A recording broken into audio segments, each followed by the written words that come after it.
What is good? We're back. Today we have a little Superflex tight end premium rookie mock with landing spots and draft capital. Suck it. All right. So what we've done here, we've taken a 7-round mock draft, acted as this is the actual NFL draft and how it played out, and we're drafting these rookies based on that. Today, of course, we have our guy Chev. What up? You know me. Any day on this side of the dirt's a good one, brother. Hell yeah. As well as Mr. Matt Kelley himself, the founder of Player Profiler and creator-owner of Fast Draft. The founding father. What's up, I don't Matt? have nearly as good of a one-liner as Chev. That was really good. Oh, he's got it. He's got him locked down. I'm just here so I don't get fined. I'm here because I love the FF Dynasty and I like mock drafting. It's always fun. How could you not? All right. This rookie mock is presented by Fast Draft, the fastest, easiest fantasy app on the planet. Fast Draft will double your deposit, $50 with promo code FFD. Make sure you go check that out. And of course, Matt, I'm sure we'll get some Fast Draft talk in here whilst going, but if you're not familiar, get familiar, download the app, use promo code FFD. Lots of fun to be had on the app with conversation to follow in episodes. So I feel like before we get started, we got to clean up like exactly where these guys were. I'm going to read through round 1 and 2 of this mock that we're going off of, and then we'll draft. And then when we get to round 2, I'll read rounds 3 and 4 of this NFL mock that we're using. So round 1, we had Cam Ward go to Tennessee. We had Shedeur Sanders go to the New York Giants. We had Travis Hunter go to the New England Patriots. At 6, we had Vegas taking Tet McMillan. At 10, we had Jeanty to the Chicago Bears. At 12, we have Warren to the Dallas Cowboys. 14, Loveland to the Colts. 18, Seahawks draft Matthew Golden.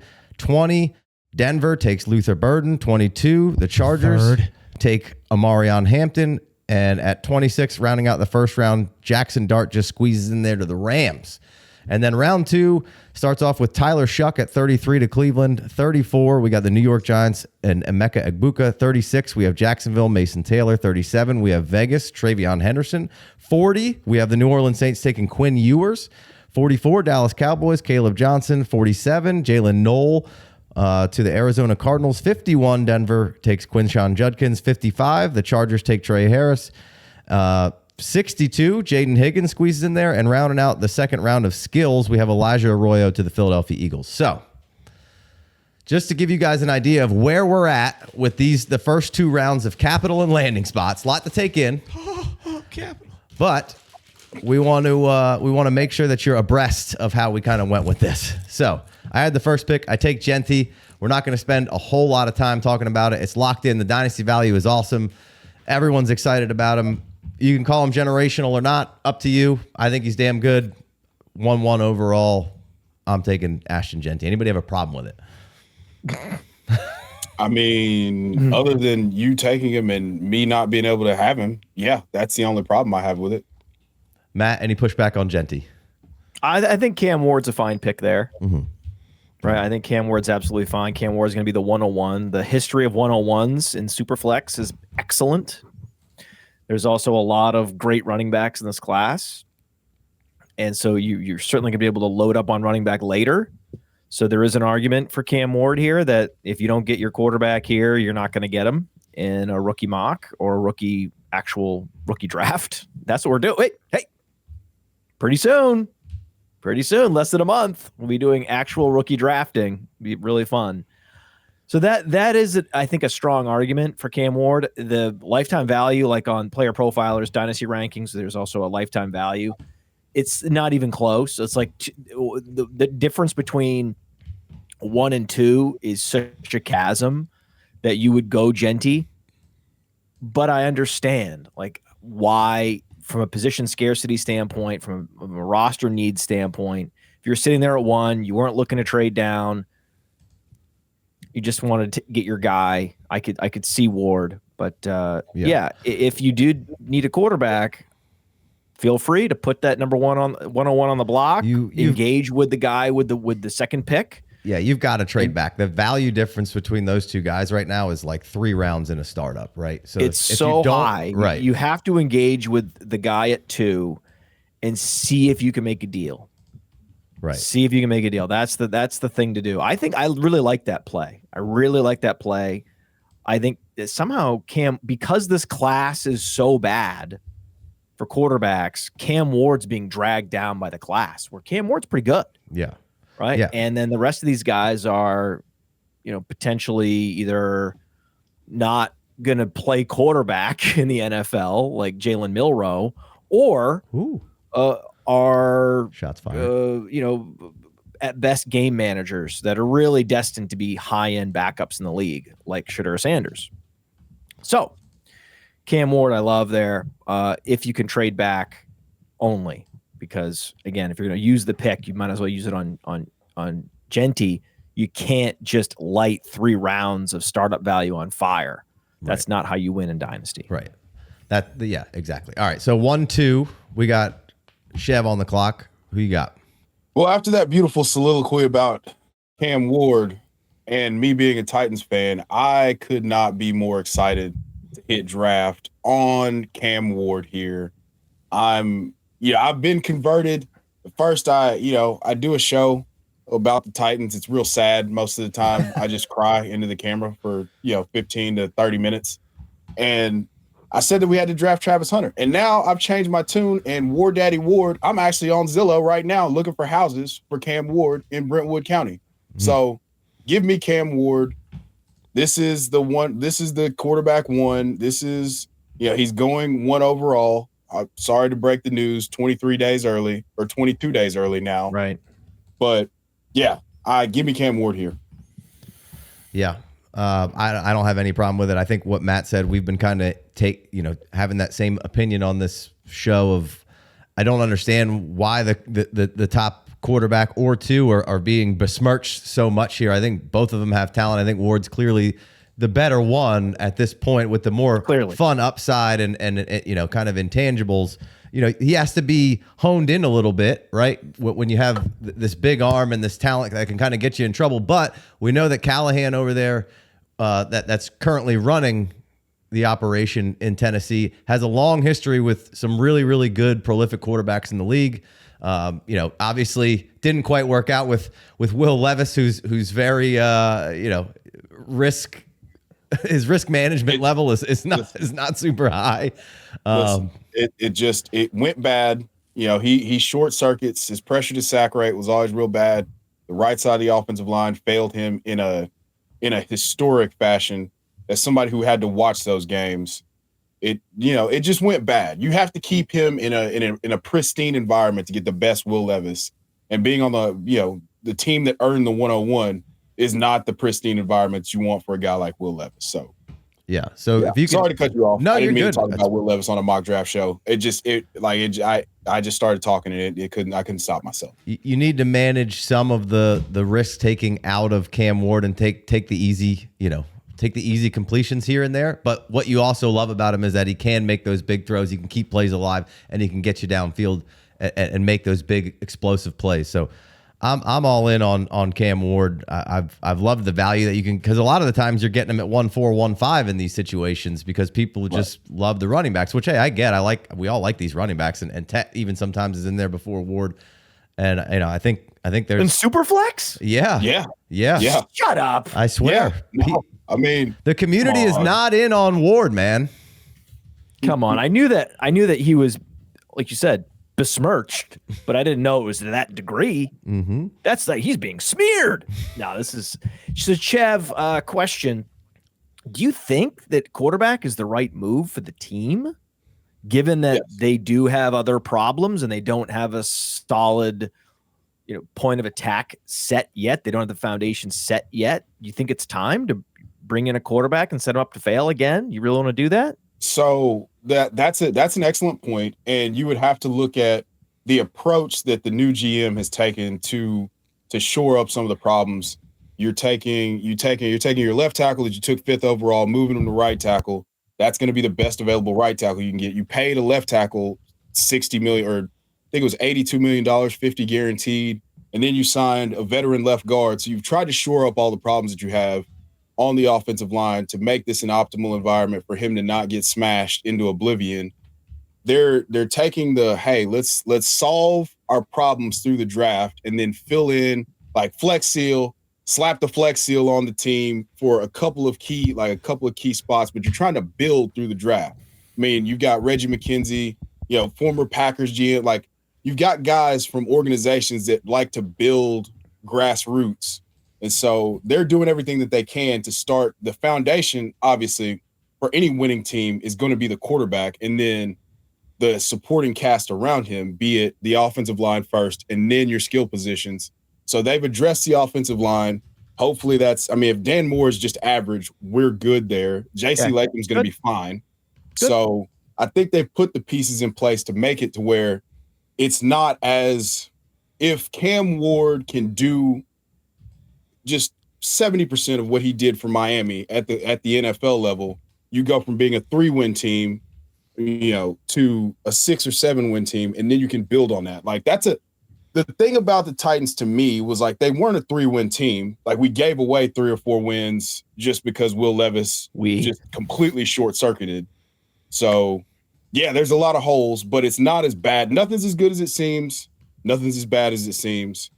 And I think they're putting everything in place for Cam Ward to get off to as good of a start as he's going to be. Some things are as bad as they seem. Yeah, I mean, Will Levis is as bad as it seems. No, I wasn't thinking Will Levis, actually. I think Will Levis might have a. I know. I saw your video now. I saw your video. Yeah, I Will Levis might have a chance somewhere else. Yep. I think that Anthony Richardson's as bad as he seems. I think that one. How dare you? So here we go. We are going to go faster. I know that I'm dragging the show down. I did a soliloquy on Cam Ward already, and then I asked a probing question about Cam Ward that I knew Chev was going to take and run with. This is my fault. We are going to go rapid fire for the rest of the show. The next pick from me, the 103, I drew the usually, it's bad luck in Superflex to get the 103. You want the 101 or the 102. But in this particular case, Omarion Hampton, incredible. I'm happy to push the button on him. He'd be the RB1 in a lot of other classes. And the thing is, I did not know while we were drafting that the landing spots were predetermined. So I could just say, you should have seen my face when you're pulling up these landing spots. It was great. I love doing it this way. I was like, wait a second, he's on the Chargers? I took him. Yes. Yes. Yeah. I mean, what? It's Dynasty, man. Maybe he doesn't produce at the level of Jeanty in year one because of Najee Harris, but then it's going to be the Omarion Hampton show. He checks all the boxes as a producer, as an athlete, and also is built just perfect to hold up in the league with a huge workload. So wow. Happy to get him. Let's go. I mean, in that environment, with the way Greg Roman runs the ball, he could challenge Ashton Jeanty for interstellar dominance in this class. Yeah. Oh yeah. Yeah. You're not allowed to be surprised when it's actually Hampton who's more productive than Jeanty. Jeanty weighed a little light, came from a more of a mid-level conference with lower level of competition. And very little competition for touches, obviously, given the 370,000 carries. So I'm gonna be very happy with. I'm gonna say I'd be extremely shocked if Ashton Jeanty doesn't outperform Omarion Hampton, especially if he goes to somewhere like Chicago. Like we've just seen what Ben Johnson can do. Hampton's on Los Angeles. It's a great fit. It is a great fit. But they've invested more in the offensive line the last 3 years than anybody. The Jeanty fit is also great. Think about how many top draft picks they've used on offensive line. Sure. And these are good players. It's not like, we took a chance on a guy that's a developmental guy. I took Joe Alt. Yeah, no, I think I love it's always how I want my franchise to operate. But Justin Herbert, Joe Alt, the whole thing, it's so teed up, man. It's so teed up. Situation's very important. Yeah. For a running back's production. So because you're sending him to the Chargers, I like the landing spot. I love Jeanty the Bears is as good as it gets. That would too. propel him if he actually goes to the Chargers. His lifetime value will be propelled much closer to the Jeanty tier. Yeah. What I could say is that I wouldn't be shocked if one of the other 4 running backs is as good as Jeanty. I wouldn't go as far as just to say Omarion Hampton, I guess. So I took multiple of those guys, so we'll see. At pick 4, I took Kaleb Johnson. He's my RB2 in this class. I favor him over Omarion Hampton. I like his running style better, and to me, that's what makes the difference in the guys outside the top 1 of Jeanty. You have 4 guys who I think are all at the level of being big producers, right? But they all operate a little differently. Hampton and Judkins operate similarly, right? As in a little bit more rugged, straight line bangers. For me, I think Hampton's play style fits in with LA very well, but Kaleb Johnson going to Dallas, I think is an excellent landing spot as well. I like Kaleb. I prefer Kaleb Johnson's running style to Omarion Hampton's running style. It's more creative. It's not as straight line and angular as what you see from Hampton. Now, Hampton's extremely hard to bring down, but Kaleb Johnson is just starting to figure out how to use that frame. He's been a big body back running like a small back his whole career, and there's a whole nother level to this game that he's just starting to figure out. And there's, I've heard and seen conversations of him talking about this, of like, man, I didn't even realize that I could operate the way that I can operate. I was always out, and you can see that in how he plays. I think his hands are good. The pass pro's good. He's a workhorse, and was the 40 time not great, but we have a GPS time of 22 miles per hour. You could throw 40s out the window. I don't give a shit about the 40. I care about that GPS score. Let me get the GPS score, right? So Kaleb Johnson, to me, is my second favorite running back in this class. Now, this was a really close, since this is tight end premium, I was really, really close to taking Tyler Warren here. I think Tyler Warren is, one of the biggest can't miss prospects in this class. He goes to Dallas at 12, right? You pair him with CeeDee Lamb out there. Dak's already shown that he's peppered Ferguson and his tight end. I like that mock location. I like that landing spot for him. That's good. That's what really was driving that decision of like, man, I could take Warren as early as 4 here without an issue. But I wanted to plant my flag on my guy Johnson one more time. So yeah, you plant your flag on that Johnson. That's right. Sorry, I can't pass up a no hetero. Yeah, so Boing. yeah, my pick here is Tet McMillan. I think that this is tremendous value. I mean, there's no Marvin Harrison Jr. or Malik Neighbors in this class, but he is purportedly the wide receiver 1 in Las Vegas. I mean, Jacoby Myers is better suited to be a slot receiver as much as his consistency has shown through in less than ideal environments. With Geno Smith, I think that Tet McMillan can use his downfield prowess, his 50-50 ball winning ability to immediately catapult himself into that top 15 wide receiver discussion. And from a dynasty perspective, he's going to return. I think this is from a value perspective. I think that he could only go up from here. So you feel good about Vegas? I do feel good about Vegas because Geno Smith is there. Okay. Geno and they don't have anyone like him. It's a perfect fit. There's a huge gaping hole at X receiver. Slot him in there.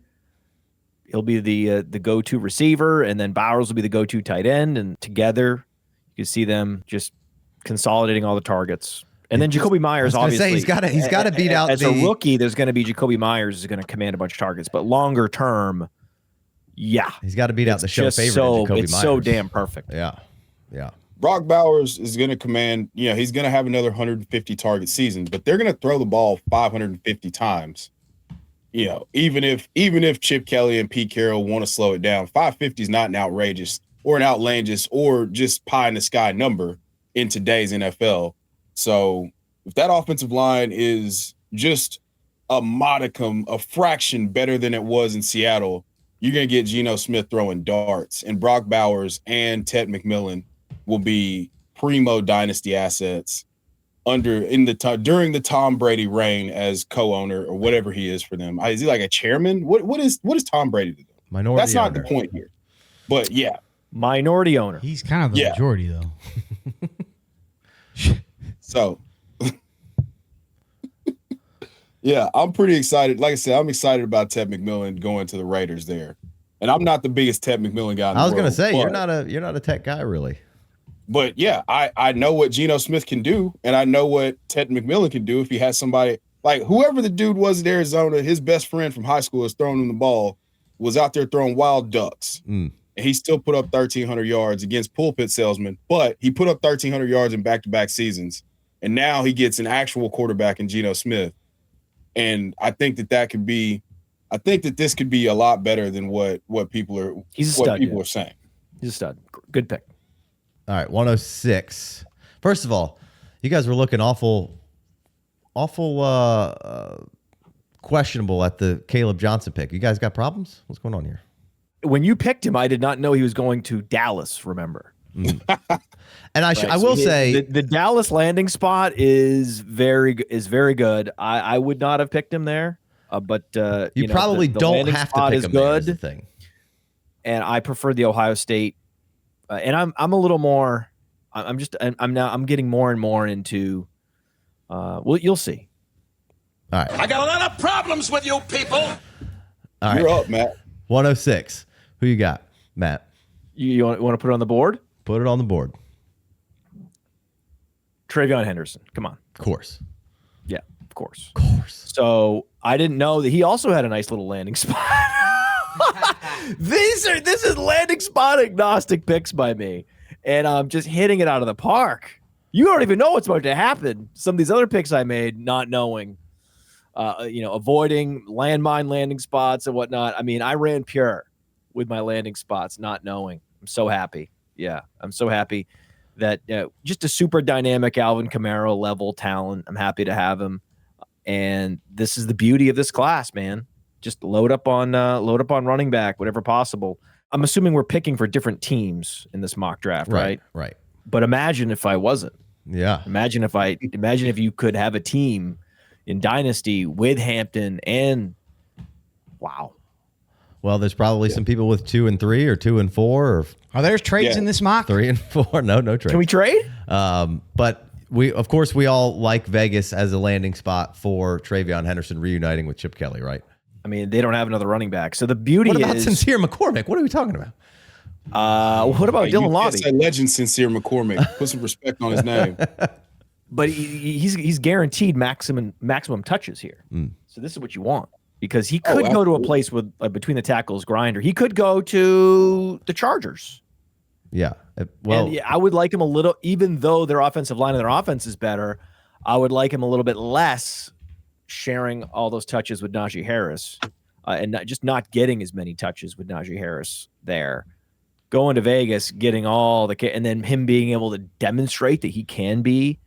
I mean, we don't know. Like of course, Ohio State was going to find ways to get Judkins on the field. Right. We don't know what he looks like when there's no Judkins. Well, we saw it in his freshman year. He set records, He was absolutely unreal. Usually as a freshman, it's like, okay. But we haven't seen him at anything close to his current age with no Judkins as competition. So if we go back to his freshman year, 1,255 yards, 6.8 yards per carry, 19 touchdowns, and 27 catches as a freshman. Yeah. Now, he's a 19-year-old freshman, but still a freshman. I wish the target share was a little higher. But, again, he wasn't on the field full-time. So the fact that he even got his target share up to 7.5 as a senior is impressive. So let's go, dude. Yeah, I mean, he's an excellent pass catcher, so I don't think we need to quite worry about the target share with him. He's got that in spades. You think he can learn how to catch? I think he's just fine. I think the supreme athlete, one of the highest rated people on 24/7 in the last 6 years.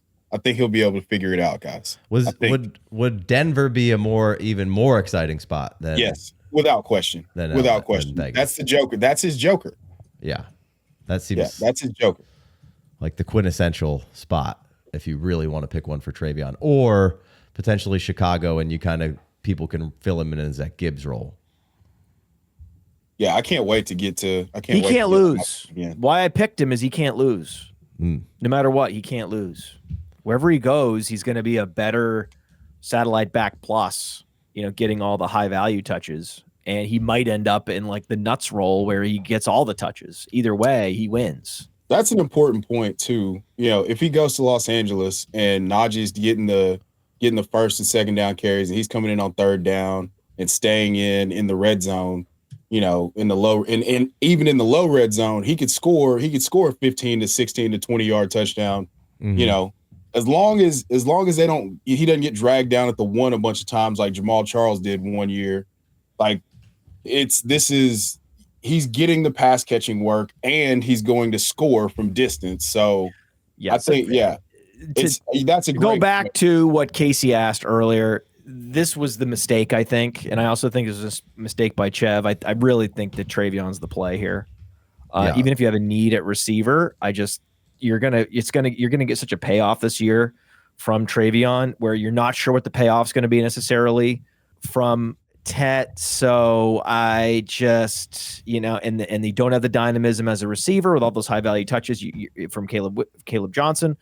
So for that reason, I think that the move was Henderson. That's fair. And I'm very happy that you all let him slide to me. Thank you. Hey, that's got to keep it real. People are going to slide. Things are going to move around. Everyone's got different preferences, right? I mean, I think most people would agree that he's the RB3 in the class for a lot of people. So, all right, I'm going to keep it moving. We got 107, Tyler Warren. I kind of touched on it earlier. I think this is one of the biggest can't misses of especially tight end premium. We're talking 1.5. If it's 2-point catch tight end premium, you can lock him in as the 101 if you really wanted to. Like I think he's that good. You could do pretty much anything you want with him. You can line him up in the backfield. You can run wildcat with him. You can hand it off to him. He's one of the best. He's probably the best contested catch player in the draft. He catches literally everything. He's incredibly athletic. Yeah, is he old? I don't care if he's about to apply for Social Security.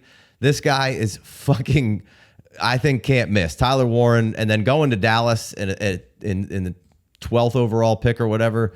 I mean, this is at 107. I think this is an excellent. I'd be just spamming trades to try to get to 107 if this was the case. Easy game, dude. Fantasy doesn't have to be hard sometimes. And that's why, now that I'm on the clock here, Casey, were you done talking about how much you love Tyler Warren? I'm good. Okay. All right. You know what you're doing. This is a chalk move right here. Yeah. Quinshon Judkins. Yeah. Put it on the board. I want to see it. I want to see it typed out, actually happening on the screen. I need to see it. Yes. So this has been my guy since I laid eyes on him in 2023 at Ole Miss. He goes out and he blows the combine out of the water. The burst score was off the charts. The speed score at 221 pounds, running a 4.4. I mean, his RAS score was in the high 9s. My initial comp in watching him was David Montgomery because of the suddenness, like the sudden lateral agility. But he's more athletic than David Montgomery. I would even go up to Nick Chubb, and that's what I see for him in this Denver offense. He's not going to be the primary pass catcher, but he can catch passes. Mm-hmm. So Treveyon Henderson caught 27 passes in 2024. Quinshon Judkins caught 22. So he's above the 20 reception threshold is what I'm trying to say. And I think that him going to a backfield like Denver, he's going to get used in a bell cow type role. Now he might cede some touches and they might add a true pass catching running back because Jaleel McLaughlin and Audric Estime aren't that. They're more, first and second down guys that you're going to hand the ball off to. But I love this landing spot. Denver, Quinshon Judkins. Give me him at the 108 all day long. Is this a Mark Ingram in Sean Payton's system? I think he's going to be better than Mark Ingram. But he didn't screw his Peyton's wife, so maybe he can get some opportunity. Yeah. In case you were wondering, on the show we used to say Mark Ingram must Sean Payton purgatory for Sean Payton's wife because he was up until there's one Sunday night football game where I had been saying Mark Ingram sucks. And it was a Sunday night football game in like 2013 where the Saints had 40 first downs against Dallas one game. And Mark Ingram just was running like a man possessed. And went on like that 2-year run where he was a high-end RB2. And I think that's kind of the floor if you're going to give Quinshon Judkins the lion's share of touches in day one in Denver. All right. Matt, good? You ready to roll? Mark Ingram was hot fire for a second. Rock and roll, guys. I'm trying to remember who I drafted. We got at 109. I believe I selected Travis Hunter here. Yeah. If I can remember. Now, he goes to New England. I did not know that this was Superflex. Kelley comes listen, prepared. guys. Listen, as the founder of Fast Draft, and the Fast Draft is happening, and things are moving at a very high velocity right now with Fast Draft. Just in the last hour, we've seen like 5 drafts go off. We have all these new affiliates like yourselves that are, promoting it, and there's just lots to do. So when I found time, I've been participating. I was a drag on this mock draft. You know it, right? We know it. I didn't know there was a draft board I could look at. I didn't know the scoring. I was just doing my best. Would you call us not really my best? I don't know. I wouldn't call it my best. I was just surviving. I was just surviving. Existing. Yeah. I was subsisting and surviving and taking guys I like. And I like talking about Travis Hunter because if he lands well, he lands in a place that has already like an alpha corner, then you could easily see that team saying, hey, we need receiver help. We don't need a cornerback. We're going to play him at receiver. So I drafted him not knowing his landing spot. Now that I know he's on New England, oh my God, they have Gonzalez. They don't have a receiver that they can that he would instantly become the primary option. He is arguably the best receiver in this class. He's right there with Tet McMillan in terms of talent level. There is an argument that in New England, he would be primarily a wide receiver. And just the upside of getting a guy like that in the back half of the first round in any format is worth the risk. Worth the risk. So I'm here for the asymmetrical outcomes. I'll take the polarity of Justin Hunter here. Travis Hunter, Justin Hunter. What did I say? That's the second time I've done that. Yeah. I did that. I made that mistake on the Sonic Truth Show. Justin Hunter, famous Tennessee Titan. So Chev would know all about Justin Hunter. Yeah, the guy who had like sort of antelope, like bounding, ridiculous talent. Very talented. He's the bizarro version of George Pickens. Yeah. So he was fun to watch, man. He was fun to watch. I drafted Travis Hunter, which is good. Better than Justin Hunter. And I'll we're all about going big here. So let's do it. George Pickens is the bizarro version of George Pickens, I thought. Possibly. All right. I don't know. Whichever personality decides to show up is what we got with George Pickens. That's me being, we don't have to talk about George right now. It hurts my heart. Let's go on. A while ago, Chev, we did a mock, and I think you might have taken Travis Hunter at like the 103 or 104 and got absolutely skewered for it. I got flamed in the comments. That was my villain origin story in the comments. So how do there are some people on Fast Draft that are all in on Travis Hunter. Now, Fast Draft, the rookie game, it's a $25,000 prize pool. It's $5,000 to first. So you need to hit, and so if you're going to be in the back half I'm out of on the Travis first Hunter round, you're going to be the back half of the first round, and you have the option of going with a guy that could be the nuclear button in this class. If things break right for him, then I can totally see it. I understand why on Fast Draft in particular, because it's a tournament setting, you would lean upside and take him over Igbuka, take him over Burden. As soon as those running backs are off the board, right? As soon as the running backs we love, like Judkins and Henderson, are off the board, then I green light the idea of just drafting Hunter, because this is a tournament setting, and if I don't hit the guy that goes nuclear at the end of the first round, then I'm not going to be competitive in this tournament anyway. Is Shedeur already gone at that point? Well, that's the question. Usually, I feel like Shedeur in Fast Draft. I think that you would want Shedeur. Yeah, more the question is Dart. It's between Dart, Kaleb Johnson, Travis Hunter. I would go Kaleb Johnson, but at like the 110, I've seen Travis Hunter go super early. I wouldn't take him that early. I wouldn't take him like 106, but I would certainly take him in the first round. At the 110, I could easily see someone taking a Travis Hunter and having him outproduce Warren, outproduce Egbuka, outproduce Burden, outproduce Trey Harris, Or Golden, whatever all third those quarterback guys. is there.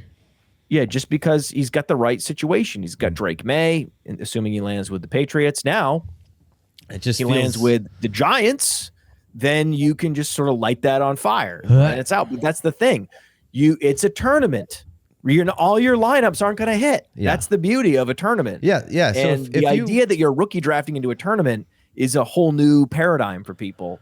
And there's some micro strategies involved there. If 1 out of 10 drafts you want to take Travis Hunter at that point, I'm fine with it. But to me, it's too much. It's too much risk to be taking at that point. Where like, I don't even know if even if in this situation New England takes him, which I don't think New England should take him, but like I don't know that year one they're going to come out and just fully be like, all right, you're just coming out here and you're just going to be the full-time our number one wide receiver. It just seems like if that happens, it's going to be over time.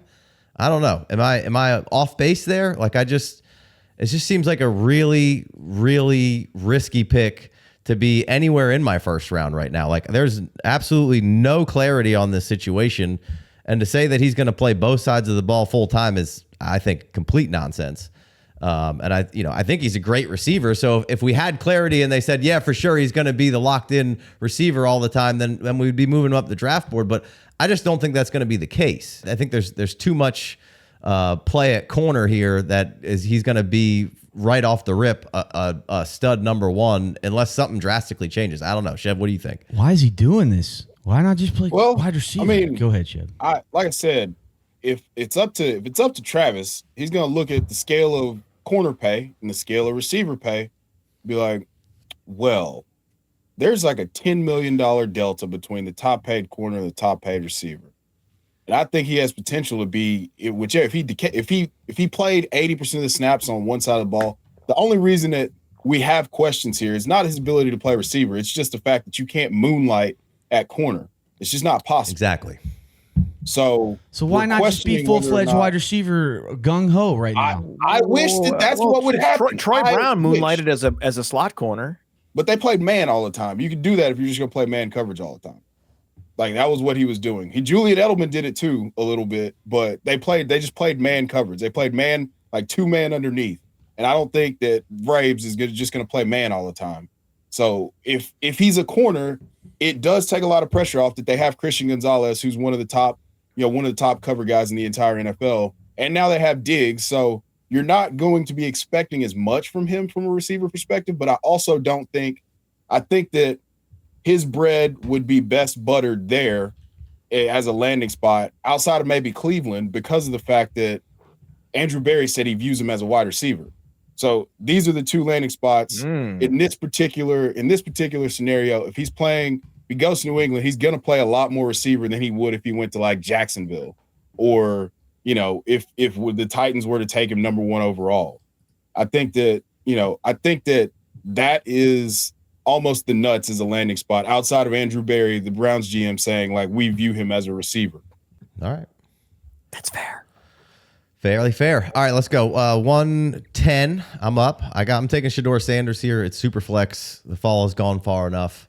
Again, kind of like in talking of Cam Ward, I feel like people are just awfully slanderous of Shedeur. I think Shedeur has all the parts and pieces outside of the arm that Cam Ward has, but like he's got the mental fortitude to play the position, right? I don't think he's kind of unflappable. I don't think anything rattles this guy. Like he's been in a house with Dion his whole life. The fact that he's not athletic, I think is overstated as well. Like he can certainly avoid Is he a statue back there? Absolutely not. Is he Michael Vick? Absolutely not. But like you can be, somewhere in between. I think he can avoid pressure. I think he can get away from, and he'll also stand in the face of pressure and deliver a ball when he needs to. I think his processing is good. I think his accuracy is good. And look, if you sit here and tell me that, and anybody in this draft, as far as an NFL person, like that at 103 in the draft, which in this scenario, he goes to the Giants, which, you know, they would now have Emeka Egbuka, which is the second round pick for them, and they would have Neighbors. Then they have Theo Johnson and Tyrone Tracy and Singletary. And Wandell in the slot. Like, all of a sudden, he's surrounded with a really good situation. So I think that would be awesome.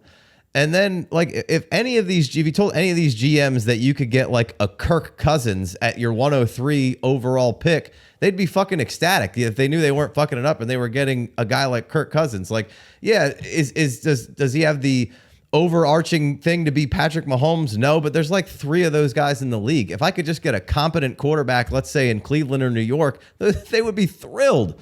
So I just think it really gets overblown about like what Shedeur can and can't do, and that he's not even a first round talent. Like, he's for sure a first round talent. Like, but people were taking Zach Wilson in the first round. Like, Shedeur's not a first round. Come on. Tell the truth now. Tell the truth. I'm about to get the collection played out now because you went in right there. I mean, we watched Shedeur get beat to shit for 2 years straight and deliver dimes. Now, is he somewhat limited physically? Yes.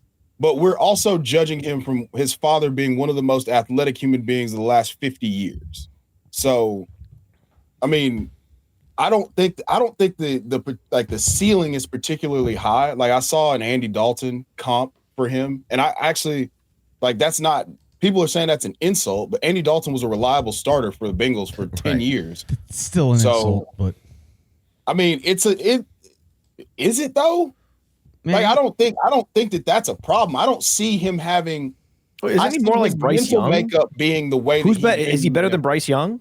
Gotta be. I don't know. I mean, Bryce Young was the number 1 overall pick because of the tools that he had and his ability to play the game from the neck up. Not necessarily anything he had. He had. You're saying he's a less toolsy Bryce Young? Not less. The tools are on par. Again, they're both guys who are going to win with being able to throw with anticipation and live in the pocket and escape the pocket and make play. Bryce Young had 6 rushing touchdowns this year. If Deion Sanders coached at Alabama, Shedeur Sanders would be the 101. If he was surrounded by all the talent that Bryce Young just had around him with that offensive line and all the players around, like, what are we talking about here? Yeah. You know? The hit rate on quarterbacks. Oh, there's there's 3 Colorado receivers in this draft. Travis Hunter's good, but I mean, nobody cares about Jimmy Horn and the other guy. And but also the offensive line, I think, is the big key to this puzzle.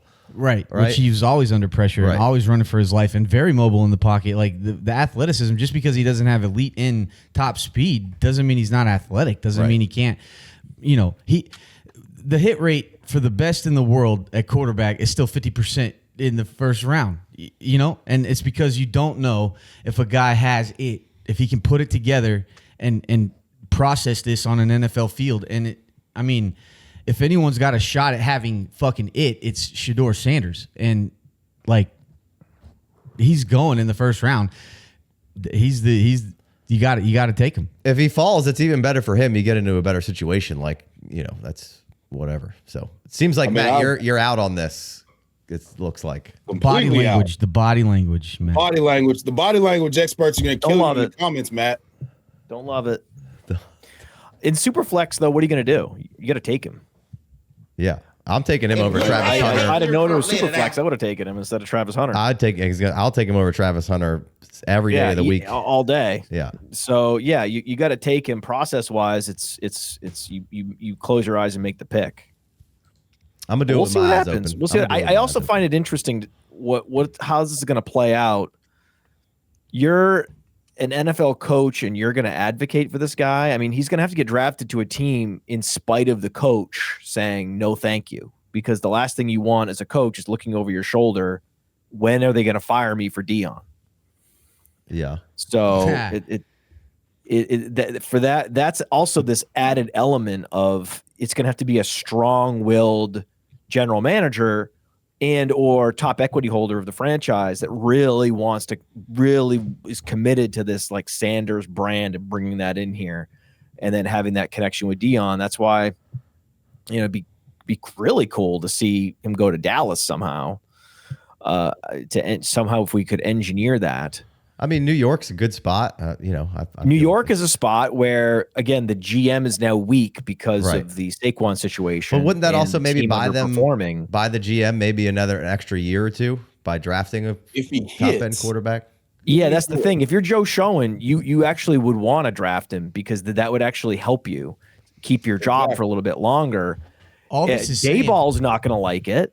This is saying that Shedeur has even extra time because not only is the first GM that drafts him going to get a minute to make it work, but then they could just bring in Dion and make it work then. Yeah, well, if that's a real concern. That's even more longevity for Shedeur. Right, that's why Schoen's going to be have to override Dayball to draft him, and then it's going to be up to Mara, and Mara's going to be like, "Listen, you fucked me with Saquon on camera. I told you to draft him, or I wouldn't be able to sleep at night. Take the kid we know can help us." If I'm Dayball, I'm going, please God, draft this kid. I do not want to go into the season with Russell Wilson, and this might buy me an extra year. Yeah. Well, Russell Wilson being just generally annoying. I hate him so much. I think it actually helps. It helps the case for, man, if I was doing a mock draft, I would be locking in Sanders to the Giants all day. And I don't know how Cleveland doesn't consider him either with the cap hell that they're in. That doesn't make any sense to me. Like you can get you get rookie relief at a quarterback position when you're in such financial shambles right now. This buys you some clarity at the position. I don't believe that if you're this bad off, I don't believe. Well, they obviously don't know what they're doing because they allowed Myles Garrett to come back. They pitched Myles Garrett something that they couldn't even deliver on. So they were sort of dishonest to Garrett to get him to come back. Why they would even want him to come back instead of just tearing this thing down, overpaying an aging edge rusher for a team that at this point in your trajectory is illogical.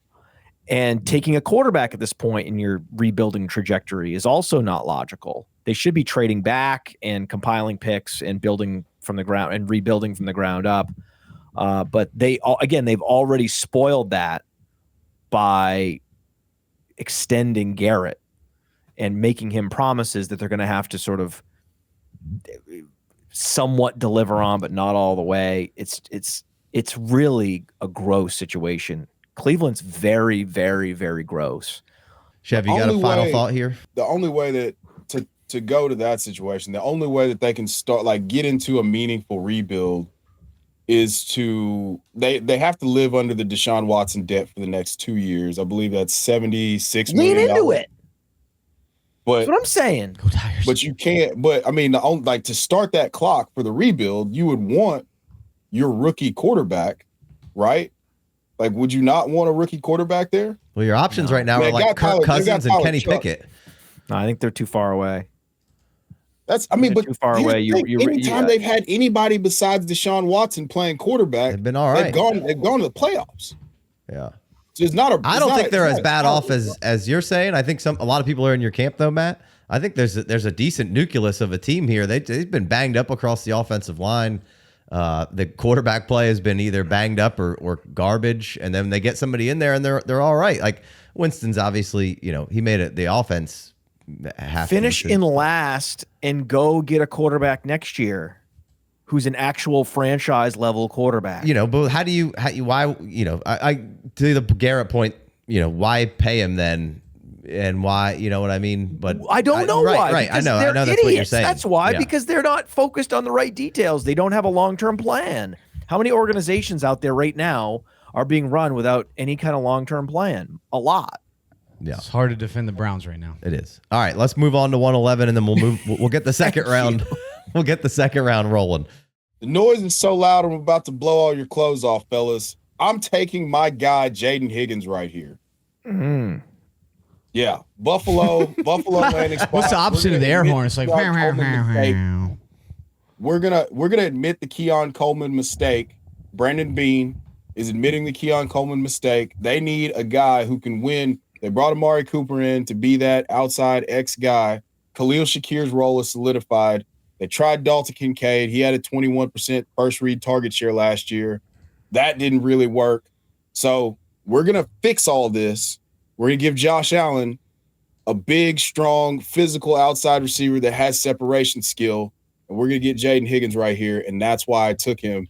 He's paired with Josh Allen, and I can't pass that up. So over Ibuka, over Luther Burden, over Matthew Correct. Golden. I've been wanting to say that for a long time. And hit us in the comments. Draft has given me, yes, I will be down there. I'll be in the comments waiting, guys. Lurking. You just tell me when. Say when, in the words of the infamous Doc Holliday. Meet and me I'll on be the there. cement aisle. Yeah.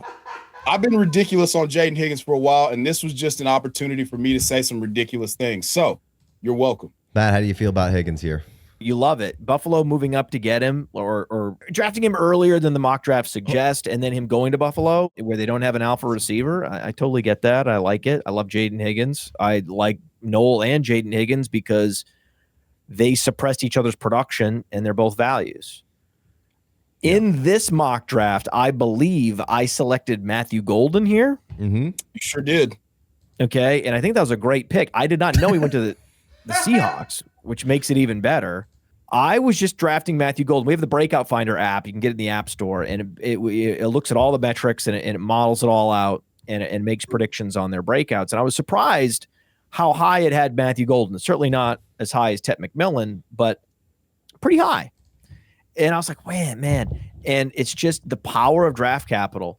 Draft capital really is the most predictive thing. And he is going to go early, and they need a receiver that looks exactly like him and does exactly what he does.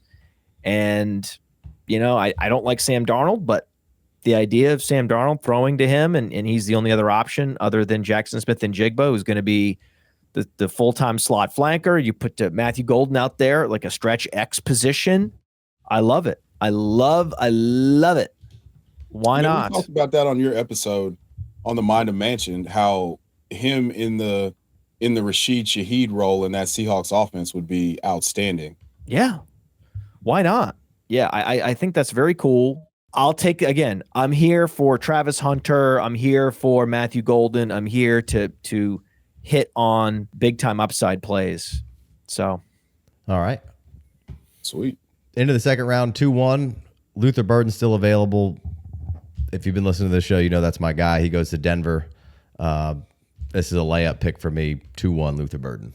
Yeah, easily. We knew what was happening here, big guy. We knew exactly what was happening here. All right, 2-2. Who you got? Jackson Dart. Woo! Didn't see that coming. Yeah, I mean, I'm not the Jackson Dart guy. So, but this is a mandatory pick. Yeah, it's Superflex. This is mandatory. Yeah. This is a process pick. Without question, him going to the Rams is the nuts as a landing spot. And I think, with him being able to sit behind Matthew Stafford, a guy who he shares some similarities with, I think that him being able to sit for a year or two or whatever's left on Matthew Stafford's contract going in his age 38 season, they just re-upped him for some more money. I think he steps into year 2 or year 3, depending on how it goes for them. And he's way far ahead of the curve, way further ahead of the curve than he would be if he stepped into somewhere and had to play day one. So this is incredible value to me. So it's landing spot plus traits, plus, having the play caller that's going to maximize his strengths. Yeah. Dart to the Rams. I love it. You gotta be pretty excited about it. So Matt, any comment, concern here?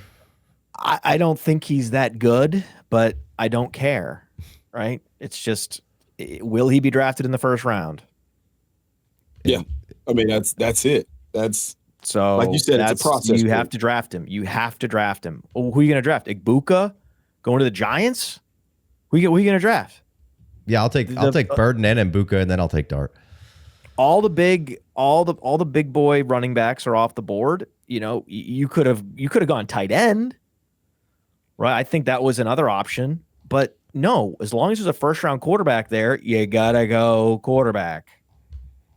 So we got Jackson Dart coming in at 202, mostly consensus. So at 203, I believe I selected Igbuka. You did, to the Giants. I selected Igbuka because this is Dynasty. Things can happen. You have guys for their careers. There can be injuries. There can be trades. just because a guy's the number 2 in an offense doesn't mean he can't produce. The idea that he was ever going to be the alpha anywhere anyway was kind of not in his range of outcomes. He is a high-end possession receiver, a high-end complementary receiver. And if things play out well at quarterback in New York somehow, some way, if they figure it out, this is more of a, again, 2026, hoping for production then. But best player available. And the thing is, what is important to keep in mind, your league mates are not idiots. Like, they know that he's not in a great situation. Mm-hmm. So he's going to retain more value. When a guy goes out and has an opportunity like Keon Coleman, where they know, okay, it's wide open for him. And they're trying their best throughout camp to get him involved. And they're trying in games to get him involved. And he's putting the ball on the ground. It's like, okay, moving on.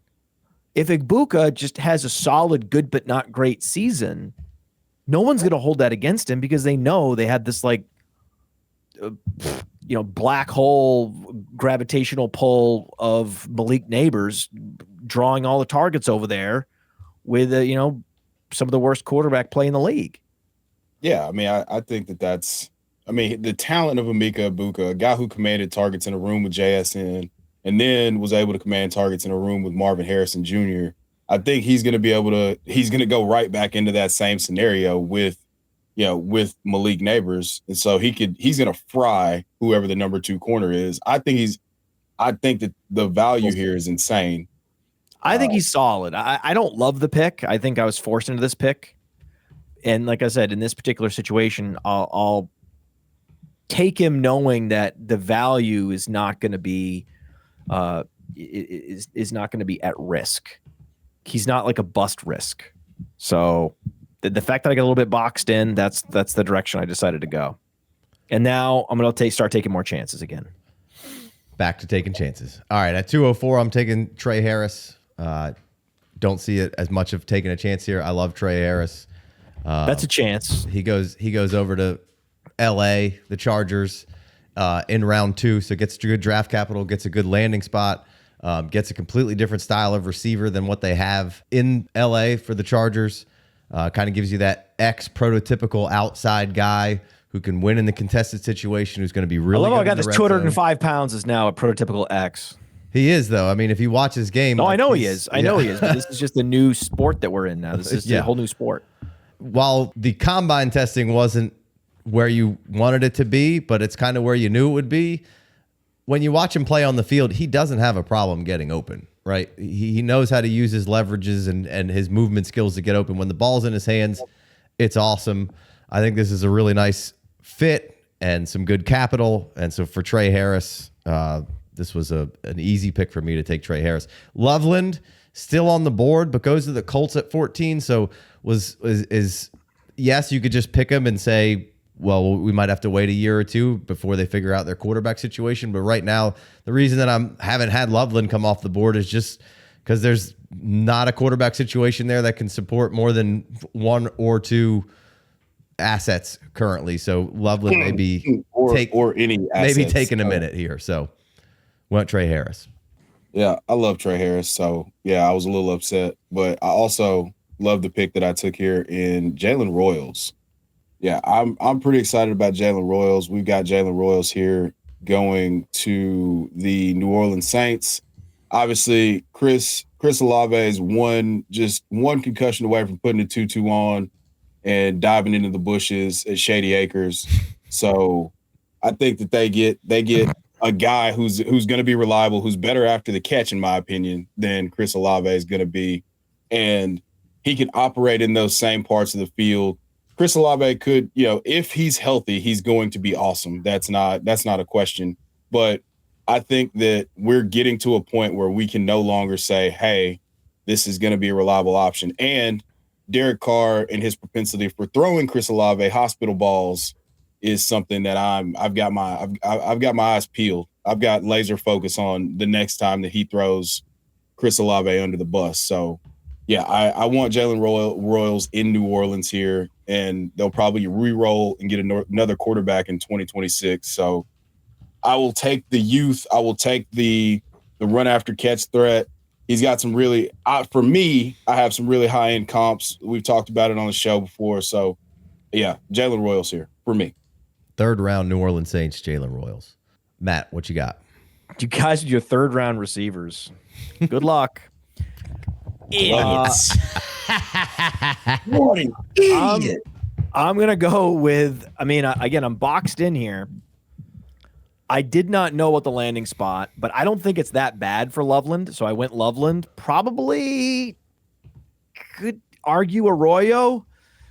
This one's very close. Arroyo's definitely in a better spot, but I think that, God, I wish Evan Ingram was more productive with Daniel Jones. I really do. But yeah, Daniel Jones is gonna start more games than Anthony Richardson. So for that reason, I think that even though there's not a great history of targeting the tight end, he's still going to be distributing the ball around the offense. There's a lot of target commanders and earners in that offense, unfortunately, whether it's deserved or not. So he is a year away, like you said.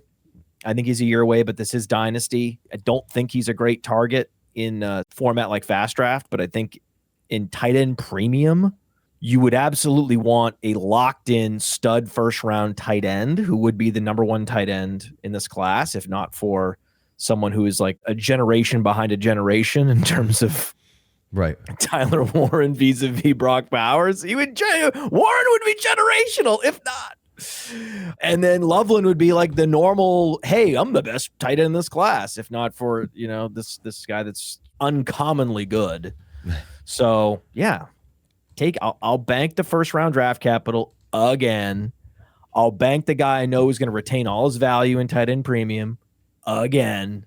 And there is a little bit upside there. If he's just that good, then he will be relatively productive with Daniel Jones as well. But that's not the reason I'm drafting him. Yeah, I think the talent is outstanding. I think if he does get a landing spot like this will be more common to see Loveland shoved down a little bit. But he's somebody that I wouldn't mind trading up for and getting, and just knowing that we got to wait a minute for him, because I do believe in the talent. Talent's good. So I think it's a strong pick there at 206. So at 207, I took Dylan Sampson. He goes top of the 3rd to the Cleveland Browns. This is where I would want to take Devin Neal. Unfortunately, Devin Neal goes 4th round to the Buffalo Bills, and that hurts my heart a little bit in this situation. So next best running back for me, Dylan Sampson. Have those guys kind of in the same tier. Goes over to a spot like Cleveland where Nick Chubb's coming back from an injury. Jerome Ford's been productive enough in that offense, but you put somebody like Dylan Sampson in there. Now, we don't know what the quarterback position is going to be, but an explosive running back, really young. You could point to the scheme potentially at Tennessee of why he was so productive, but I think he's really good in short yardage situations for the size and the build that he has a nose for the end zone. I think he's a reasonable enough pass catcher. Pass pro, I think, is a little questionable, but mid-second for Dylan Sampson for what the talent can be. I'm in all day.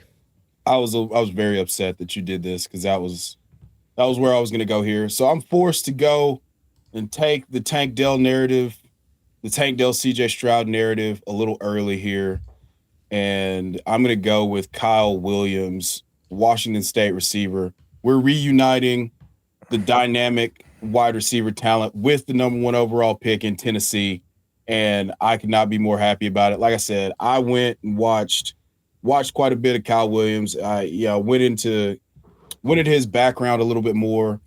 Said I was going to watch the film. I only got through 1 game last night, and I've realized the error in my ways of not having Chris Sims has shown me the error in my ways of not having him higher. He's not my wide receiver 2 in the entire class. But I think that the Tank Dell CJ Stroud narrative is going to live on in my heart for forever. Whoa. Okay. Where did we have him going in your mock? We had Tennessee. Tennessee, 4th round. You just took a 4th round receiver in the 2nd round of a Dynasty rookie draft. Hates it. Hates it. Hated it.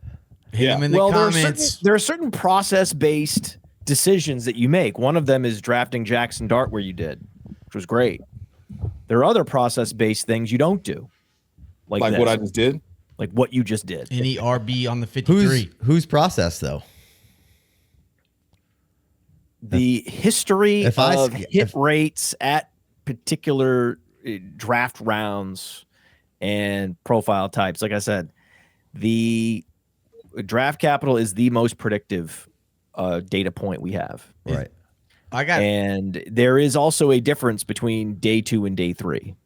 Sure. And then there's even more of a difference between day 2 and day 3 receivers. Sure. So if you go early 4th round, if you go early 2nd round, that's pretty solid. Like if you're a top 50 pick, top 40 pick ideally, then you're in that T Higgins, you're a 2nd rounder, but Michael Pittman, you have pretty good, you're much higher probability of breaking out. Once you start going into 4th round, even 3rd round receivers, it's a real tricky situation. Guys I like Michael Wilson, 3rd round pick. He's a good player. He's a really good player. Go stand next to Michael Wilson, check him out, watch him play, extrapolate the stats through the injury ravaged seasons in college. This looks like a hell of a sort of a auxiliary weapon for the NFL, and he just hasn't quite fired the way you would want. That's most of these guys. If they even get to the Michael Wilson level, some of them flame out in spectacular fashion. Guys like Dwayne Eskridge. Do you guys remember these guys? Of course. So this is the issue, and this is the history that you're going up against. That's the headwind you're going up against. Sorry, Chev. Of course. Bad pick. No, you're fine. Real quick, and we could cut this if it's a dumb question. How correlative is it? Is there, you got an R stat for hit rates with the draft capital? Like, how high is that? Oh, there's been articles written about this, but we also have, we do know, the how correlative, how predictive are individual data points.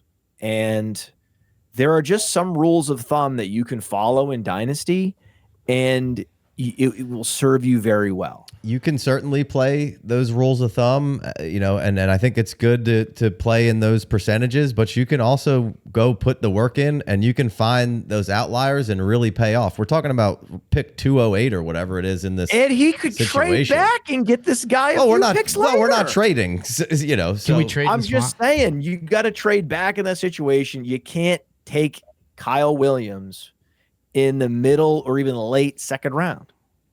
Yeah, if he goes 4th round. Now, if he goes 3rd round, ideally 2nd round, and he goes to a nice spot, then it's a whole different conversation. I mostly agree with you about the 4th round and Kyle Williams. It's probably a little too early.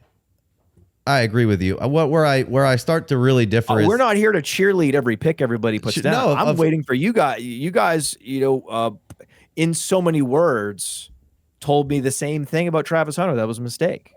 No, I didn't say it was a mistake. I said it was a mistake. I agree. Well, I think it was. You should have said it was. Yeah. No. No. Yeah. I'm the guy that took him 103 in a mock draft just for the sake of taking him in a mock. We're taking these mock drafts very seriously, Chev. Hey, listen. And when you're on the fast draft, it's not a mock. That's for real. So that's where we've been intertwining both those discussions, and you shouldn't be doing real rookie drafts for your dynasty league right now. If you're doing that, you got to wait till after the draft. Like, what are you doing? And that's a good question. Let's see. Kyle Williams, where did he go in fast draft? 4th or 5th. Was rounder. Interesting in the 3rd round on fast draft. The most recent draft just ripped off just 2 seconds ago. The 3rd round was all running backs with the one exception of Jalen Royals. It started with Sampson and went all the way to Damian Martinez. It was player all profiler groupthink right there. It was a beautiful thing. And now I'm seeing Treveyon Williams went at pick 43, and then Kyle Williams from Washington State. There he goes, pick 45, right after Torrey Horton. I think that's very fair. I think it's a very fair spot.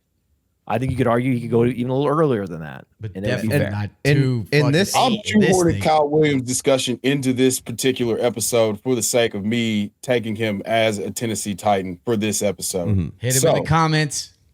So I would probably go in this situation. If I wanted to take another receiver there, I probably would have went Torrey Horton to Green Bay in the 3rd round.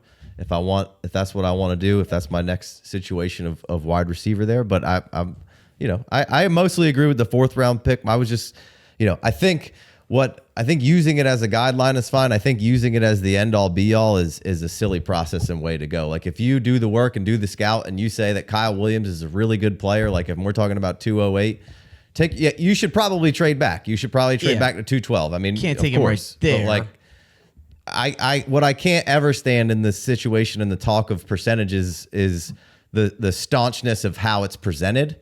And I feel like then you're never going to get any outliers. And this game is built on hitting outliers. Like you have to hit the outliers. Well, so Matt, you're fine missing the outliers, no, not right? necessarily. You can still draft Stephon Diggs the year he comes out and get him at good value. Just because you liked him at Maryland doesn't mean you have to overdraft him. No, I'm not talking about overdrafting. Yeah, let's just and I'll give you the point of overdraft here. If we're going process here and swinging for safe upside, then you take. I mean, round 3 is a fine spot to take. You could take Elijah Arroyo with Dallas Goedert potentially on the way out. You could take Jalen Milroe. You could take Jalen Milroe at going to the Pittsburgh Steelers, and just. I mean, the upside there is Justin Fields-esque if he sits. But I wanted to have some fun here, and I wanted to talk about Kyle Williams because he is getting steamed up now. So that's exactly what I did. That's what you did. But you opened yourself up to a little criticism. Well, absolutely. That's the beautiful part of the game is like we're here to discuss fantasy picks, are we not? You guys brought the wrong guy on this show in the Podfather if you thought I was going to let that get by me. No, I don't want it to get by you. I want you to feel something. You don't have to agree with me. I want you to feel something and tell me, hey, that's terrible. And I'm going to tell you, hey, here's my process. Here's how I got here. And we're doing a mock draft. Like this isn't going to cost. I'm not going to do that shit in fast draft, but I'm going to do it here because I want to talk about Kyle Williams on the show. And we only got 4 more picks left. That's a good take. It's fine to do it. I like the Titans, and I would never do it on fast draft. That's a good take, Rich. Fine to mock it up, but not for real money. I like the clarification. But real quick, we could put aside the fact that was a reach a little bit, and Chev wanted to make a point and plant a flag. But Matt, you said you're pretty much like out on the later round wide receivers, even if they fall, right? Like you're kind of knocking that wide receiver. Well, in this class. The opportunity cost of anyone that you could get, Raheem Sanders, all these guys that could hit in year 1, guys you could flip. I'm not doing that. I'm not parking these guys on my taxi squad. I'm not here to try to maintain a 12-man taxi squad for Ty Felton and Isaiah Bond and all these guys. Well, Isaiah Bond got 2nd round draft capital in this situation. But I still think he's a taxi squad candidate. But that's the whole point. Torrey Horton, these are fun players. So why is it okay for very unlikely to hit this year and ever?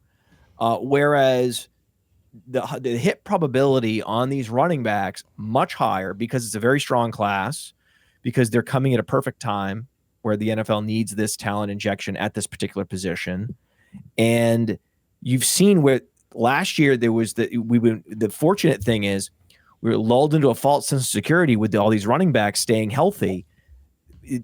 I think there's going to be a reversion to the mean this year. Most likely there is. And there's going to be a lot more injuries. And a lot of these number 2 and number 3 backs are going to get opportunities. I don't know exactly who they're going to be. Is it going to be Taj Brooks? Is it going to be Jarquez Hunter? I don't know. All I know is last year, the move was Bucky Irving and Tyrone Tracy. If you're going to take any round 3 draft picks or day 3 draft picks from the NFL draft at any point in your, Jalen McMillan was pretty solid. So, hold on. So there's plenty of outliers we could throw at you, Matt, right? But you're fine missing the outliers because of the statistics that the analytics. Right, process-wise is that you could even never draft a Stephon Diggs And if you just focus on getting the stud wide receivers in round 1 and trading for them when they hit low moments in their careers, because receivers are just volatile in general, then over time, your dynasty roster will benefit by just following the general principle. Any active player of going and buying dips is always going to be good. If you're drafting at the 309 in a rookie draft, I'm going to tap the running back filter on Sleeper, and that's where I'm going to do my shopping first.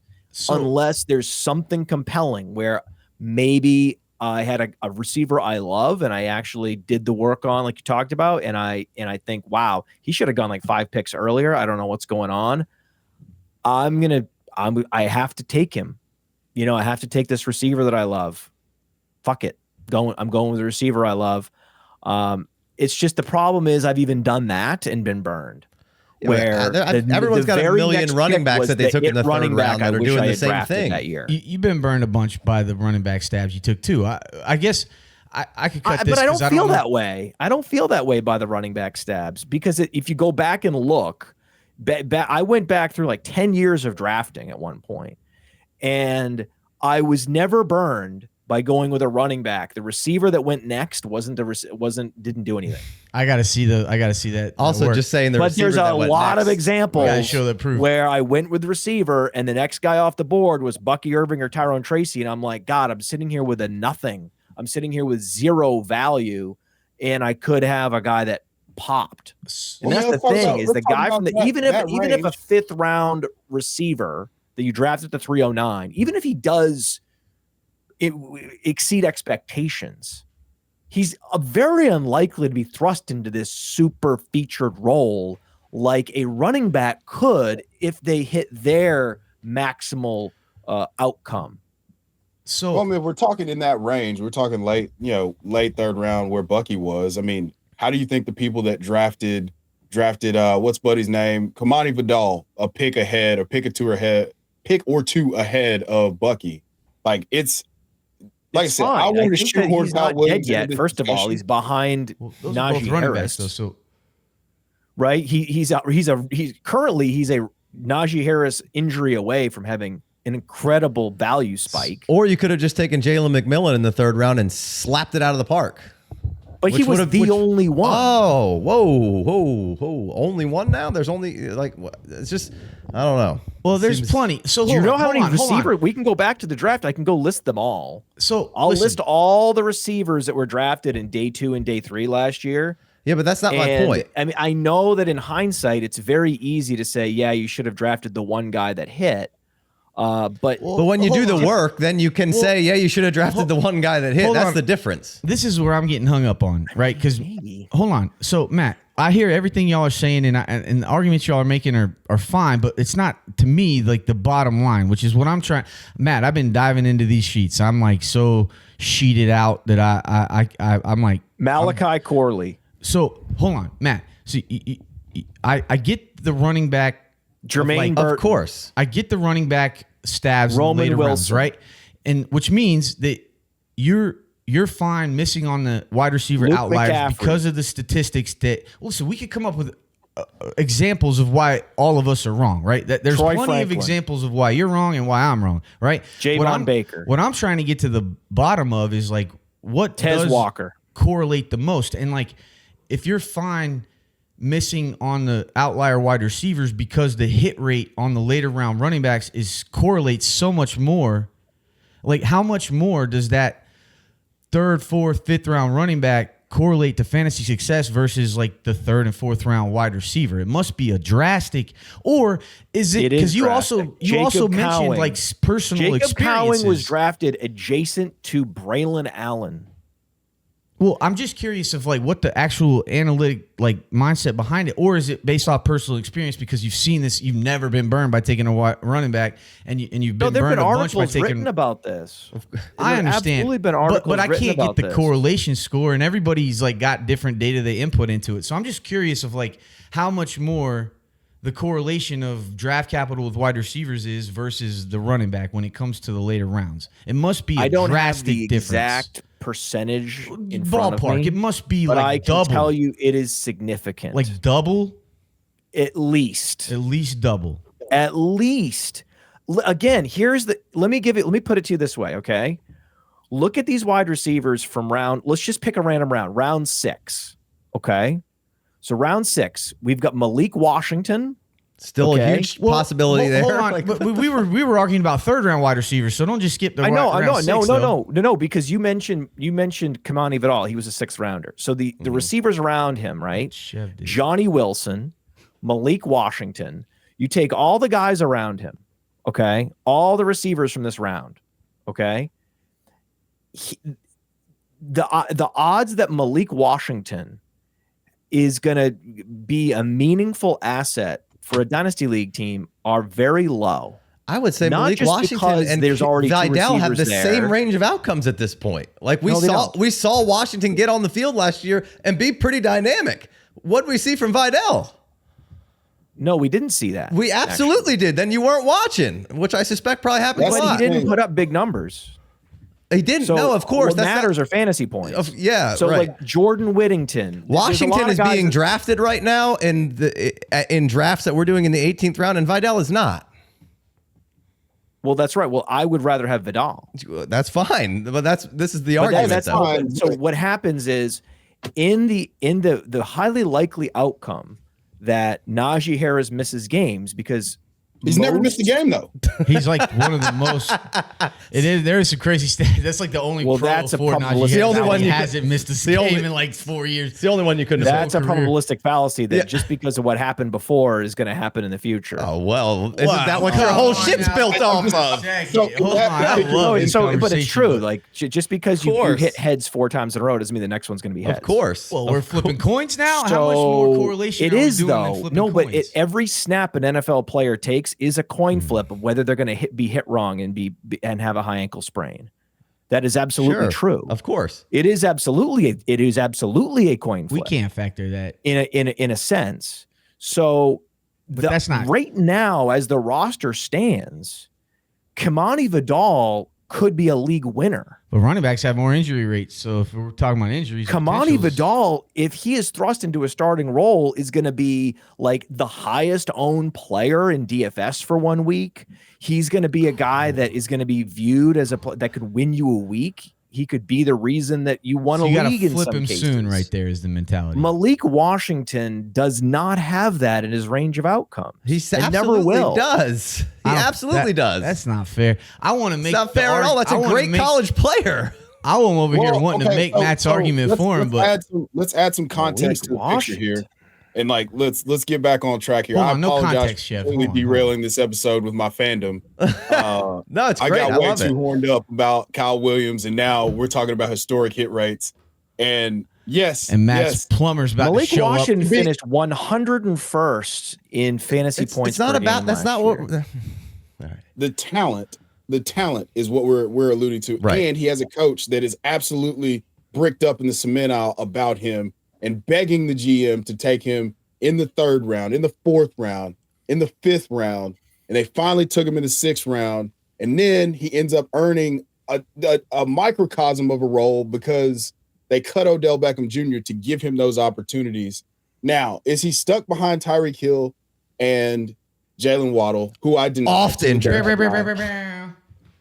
Also, I deny him. I do not accept Jalen Waddle into my heart as my wide receiver savior. I don't do it at all. So he doesn't have to get you into there's heaven. An opportunity if they move on from Tyreek Hill for some reason, despite the massive contract extension they gave him. If Jalen Waddle finally just decides to commit to not being good full time, there's a path to where this guy gets 120 targets, and they're slot targets, they're high value targets, and he hits. Kamani Vidal could very easily, you could take him in the 18th round of a draft as a 0 RB, but he couldn't get onto the field even when J.K. Dobbins was hurt last year. It lines right up for what you're saying, and it didn't happen.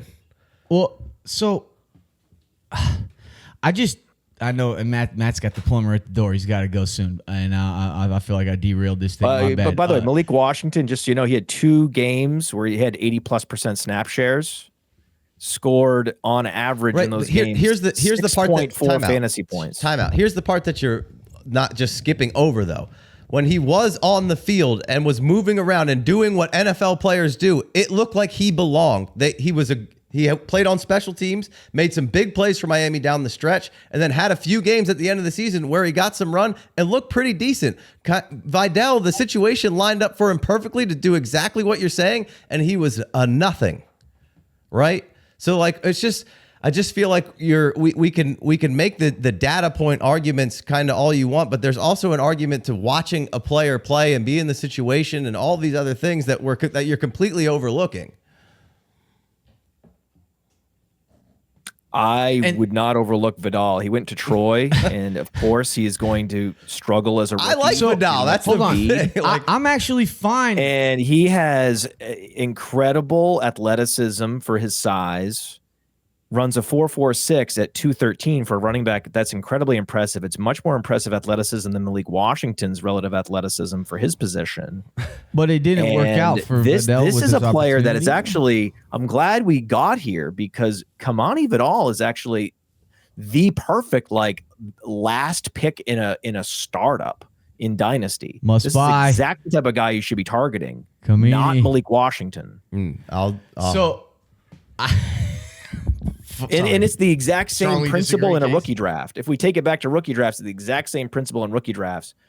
You want to be pulling on levers that have the bigger jackpots available to you, and that's running backs. The probability is higher, right? And how much payoff is bigger? Doesn't know.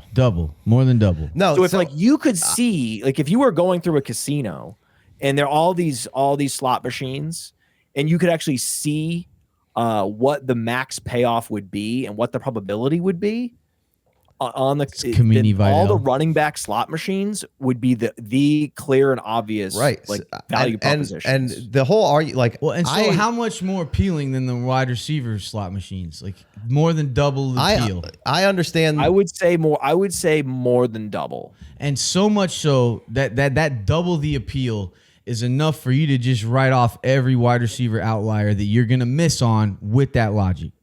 Absolutely, because you've seen in poker where people will make a terrible play and they will hit their gut shot and think they're a genius. Sure.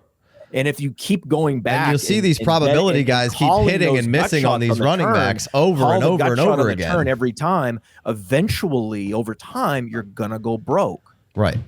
I agree with the principles of what you're saying, and I abide by it for the most part. But to say it's not okay to walk outside those lines, I think is to me the part that really bothers me. Right? Like, well, yeah.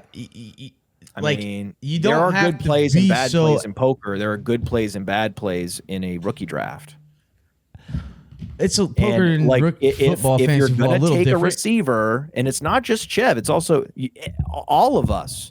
You know, the idea that we would take any receiver that's not a premium, like first round receiver over like an RJ Harvey in this rookie draft is probably a mistake. Preposterous. I mean, the thing is, I could even see myself doing it. I said, Jalen Noel's the best example where the guy slides, and I can see myself. I did it in this draft where I knew RJ Harvey was the move, but I also thought I could get him later. So I was like, you know what? I'm going to keep pushing RJ Harvey back, pushing him back, even though he's probably statistically the best play here. I mean, landing spot is great. I would have. Yeah, I mean, I debated him against Samson. For example, hard. He has a better opportunity to break out and really help your fantasy team than Igbuka. And so that would have been a better play, probably. But you're punting a ton of value. Because this is a mock draft, and we're doing this as if we would be mock drafting. And rather than pushing the button on Harvey, I would look at ADP and trade back and try to get him instead. So I said, you know what? I'll go with Igbuka, and we'll talk about Igbuka on the show. Yeah, no, I mean, and you also. And there's going to be situations where I'm going to take Noel and love it just because I like him so much and I feel like it's good value. He would have probably a guy like Noel, though, it would probably have to slip 3 or 4 spots in a rookie draft for me to push the button to get him at full freight. Most likely there's going to be a running back that's too good to pass up. Like I would take RJ Harvey over Noel. Yeah. I at 2.7, I was considering RJ Harvey there because I like the landing spot and I like the player a lot. What? Yeah. Listen, it's okay to draft. What? Casey? See, here's the thing. You're going to take a running back? See, this is the problem. Is my theory has always been heavy running back in rookie drafts. But it's okay to take wide receivers. So listen, this is what I derailed this thing because I didn't mean for us to get into arguments about why a player is good versus analytics versus film and the historical personal experiences of what has hit and not. To me, like, because I've been diving into the sheets. I downloaded all the data and I wanted to, because you can't reverse engineer everybody's data, and I want to know what correlates the most and what type of stat correlates the most, because you can look at a stat multiple different ways. Yards per route run, his best year, his last year, his average career, and then are you taking the average of his year's averages, or are you adding up total yards and total routes per run? And then what correlates the most is fantasy success, and then what do you quantify as fantasy success, right? It's a fun road to go down, and you should understand it. And a lot of the analytical geniuses out there like yourself, Matt, don't always explain it to me that well. I could never like pick it all up because it does vary from person to person. And what I've learned down this rabbit hole is that there's a lot of subjective decisions that you have to make into going into it all. But ultimately, I don't want to debate player versus player almost, because the numbers will tell you, right? And that's the game that you're playing, is the analytical percentiles. And what's going to give you the best result, the best percentage to hit, and not have to do fucking anything else. You don't have to do your homework. You don't have to watch a ton of film. You don't have to do this and that. You can just play the odds and the percentages that these numbers are telling you. The best way I can explain it is to go to Player Profiler, click on NFL Draft. When you click on NFL Draft, click on Good site. I'm just kidding. Click on Strong site. The NFL Draft archives and hit 2024 and go to day 3. Okay? Yeah. Now, is this the most common 4th round of the NFL draft? No. Is this tilted toward running back success? Yes. But time and time again, you're going to see something that is similar to this. Not exact. This is a little bit on the extreme in terms of hits versus misses, where a lot of the running backs hit, all the receivers missed. But I've done the research, and round after round, you're going to see something like this. And there's going to be misses like Jalen Wright. Yes. The next running back off the board was Bucky Irving. Right? And yes, okay, so fair enough. Javon Baker was a miss. Next receiver off the board, Tez Walker. Oh, whoops. Next receiver off the board, and then it's all fails. Who did the work on Tez Walker and was like, yeah, I'm taking him? That's my point. Like, that's the point that I'm making. Is go to Twitter, you'll see it. Anyway, I know people like Jacob Cowing. They like the landing spot. They like Shanahan. There's just different reasons why. Whereas also with running backs, the other principle is you cannot have any loyalty or affinity for these guys. As soon as Guerrero sniffs a role, be open to trading him. That's the other thing, right? If you're going to take a guy like Noel, I don't have many receivers on my taxi squad. My taxi squad is almost all running backs for that reason. No patience, and you hate waiting. No, because it's like a money machine. It's like a little ATM where you're constantly trading them out and acquiring picks, and it just becomes this like this sort of perpetual flywheel for your of value for your dynasty. Sounds like a lot team. of work though. Well, if you don't want to be a hyperactive dynasty player, you're probably not listening to the show actually. Yeah. Because they respect you guys a lot. The hyperactive, serious fantasy gamers, the dynasty leaguers in particular. So because we don't put all our eggs in the analytical basket every time. Anybody listening an hour and 36 minutes into this thing, for sure. Shout out to you.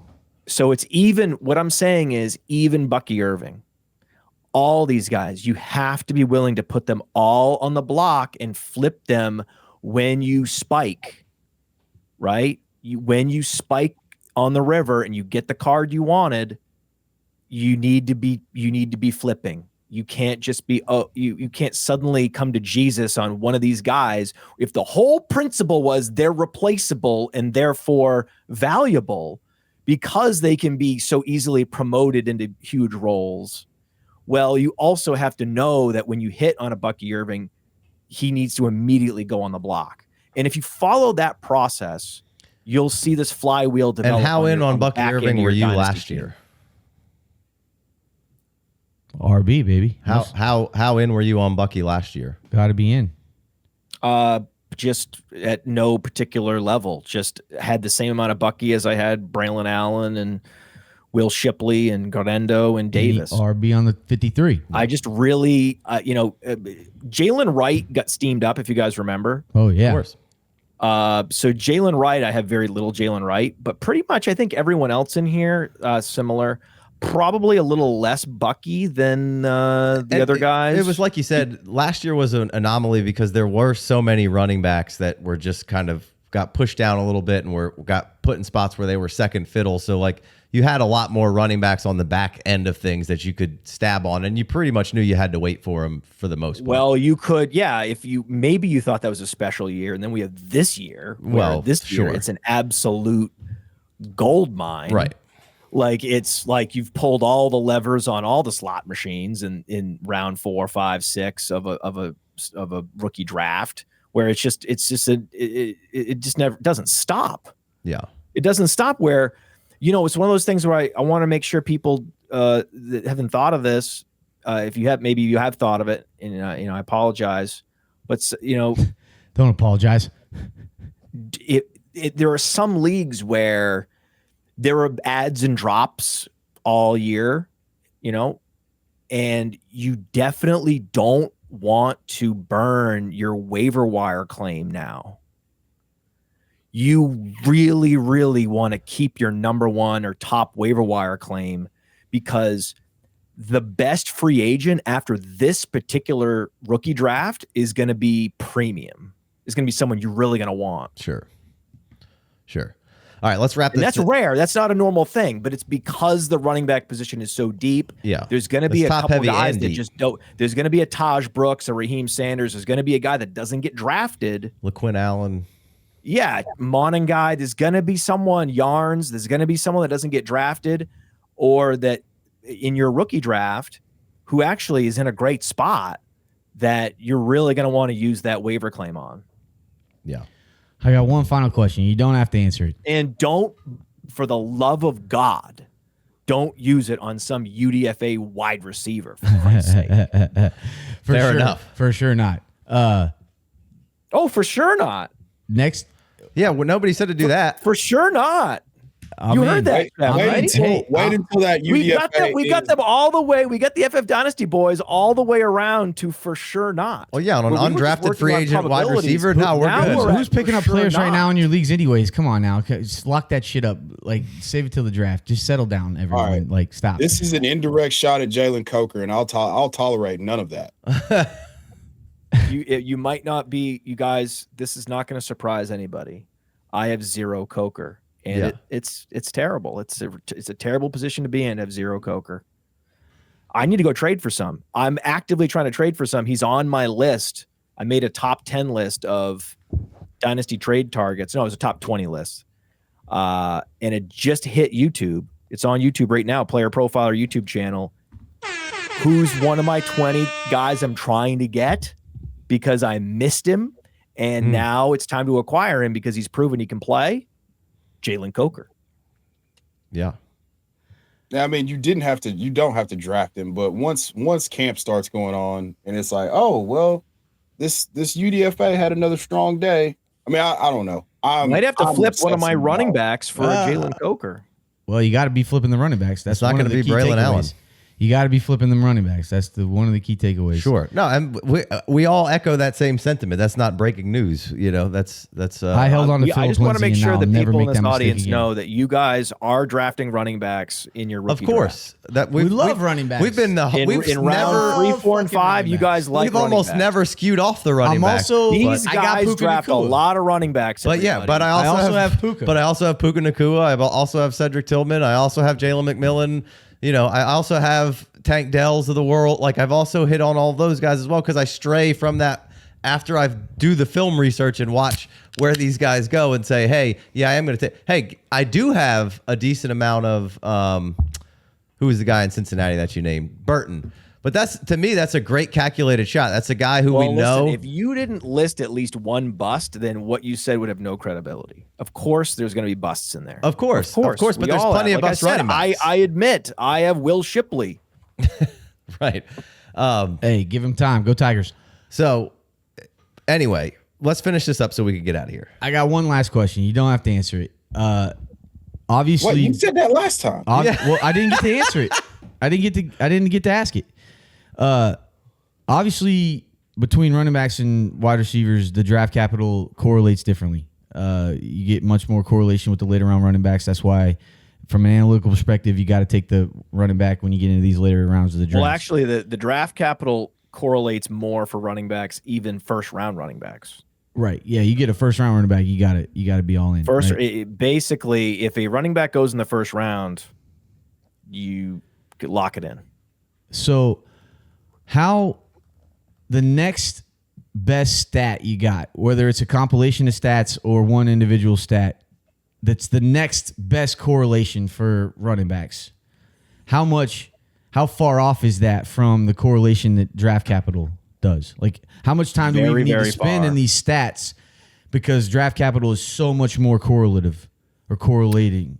I'll give you a stat that's not for running backs. Or wide receivers, either one. For receivers, age at draft. That is close to draft capital correlation? No. That's the next closest. No, it's meaningful. It's the next closest correlating thing? I don't have the exact cascading list of meaningful and I don't even want I didn't need the recipe. Me. You don't have to give me the stat. I just kind of I don't have it in front of me, but I can tell you that let's call it a top 5 stat that is very rarely discussed. Well, so if draft capital is age one at draft, not just breakout age. In fact, age at draft is a little bit more predictive than breakout age. So if draft capital is 1, where is number 2 on the scale of correlation? You don't even have to tell me what it is, but what's the next closest? How far away from draft capital is it? Because I haven't correlated draft capital. I've correlated a lot of stats. It's at least double. So which would be like what? 0.6? 60%? Draft capital is double any other data point. How high is the draft capital correlation score? Do you know? Like, is it above 50%? Is it 60? You know, I'm trying to dip my feet in the analytical pool here, and it's too many questions. I forgot to mention this. I don't actually build the models here. The founding father. So, we've had PhD level economists doing our models here. I know I for many years. So we've got math. I was not a math major, like Dario Offstein. Like he's a math major at USC. So and in conversations they will explain to me all the analytics experts and specialists that we have here will give me the lay of the land in terms of the predictiveness of metric XYZ. But again, for this particular mock draft podcast, I did not print that out and bring it with me. Well, right. I'm going out on a limb, and I didn't. But I hope that what I've provided is interesting and helpful. Oh, it's 100% interesting. I just want everyone to get past the this player, that player, and just understand the concept of why you lean analytically and what it can do for you and what you need to do with the results of that, which is be active and move that value around with these running backs. But understand that you're I just took Colston missing Loveland. the outliers. He is age 20. That matters. Yeah, that's a plus. But you also took RJ Harvey at 209. He's 24. It does not matter much at all for running backs. All right. So you're cool. It matters much more for receivers, matters some for tight ends, and almost none for running backs. All right. For the record, Kyle Williams is 22 years old on draft night.